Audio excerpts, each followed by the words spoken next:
प्रेम धरती की जड़ों में समाया है। हमारे देश की मिट्टी में एक तरफ जहाँ वीरों का खून मिला है, वहीं एक हिस्सा उन प्रेमियों के लहू से भी सना हुआ है, जिन्होंने दुनिया को प्रेम का असल मतलब समझाया है। प्रेम करना भले ही आसान हो सकता है, मगर इसे निभाना आसान नहीं।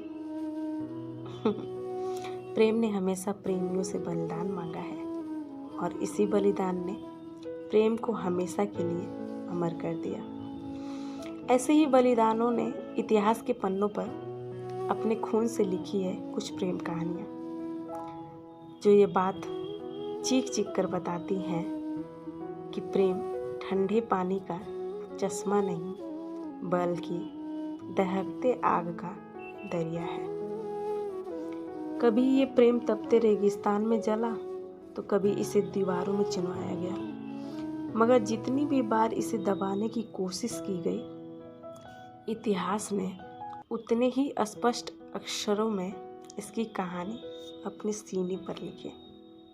तो चलिए आपको बताते हैं कुछ ऐसे ही प्रेम कहानियों के बारे में जो अधूरी रहकर भी मुकम्मल हो गई। ये कहानी है रस्सी और पन्नू के। रस्सी और पन्नू की प्रेम कहानी पंजाब की पृष्ठभूमि पर लिखी गई सर्वश्रेष्ठ व चर्चित प्रेम कहानियों में से एक मानी जाती है। सस्सी एक हिंदू राजा की बेटी थी, मगर पाला उसे एक मुस्लिम धोबी ने था। सस्सी का जब जन्म हुआ, तभी एक भविष्यवाणी की गई थी कि बड़ी होने पर ये निराला इश्क करेगी।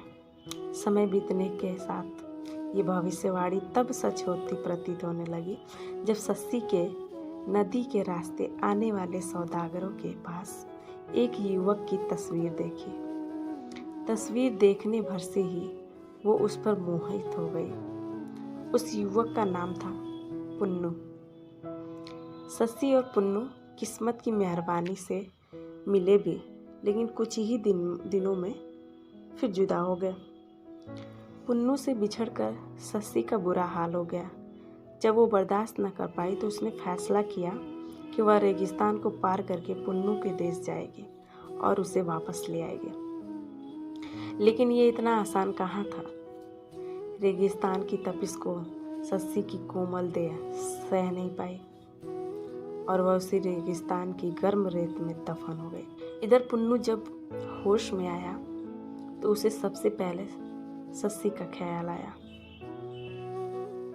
वो उससे मिलने को तड़प उठा और चल पड़ा उसके राज्य की ओर। मगर रेगिस्तान में आने वाले उसे एक चरवाहे से पता लगा कि उसकी सस्सी ने यहीं दम तोड़ दिया।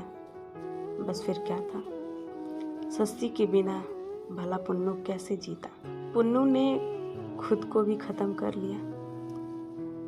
दोनों इस दुनिया से तो चले गए, मगर इनकी प्रेम कहानी अमर हो गई।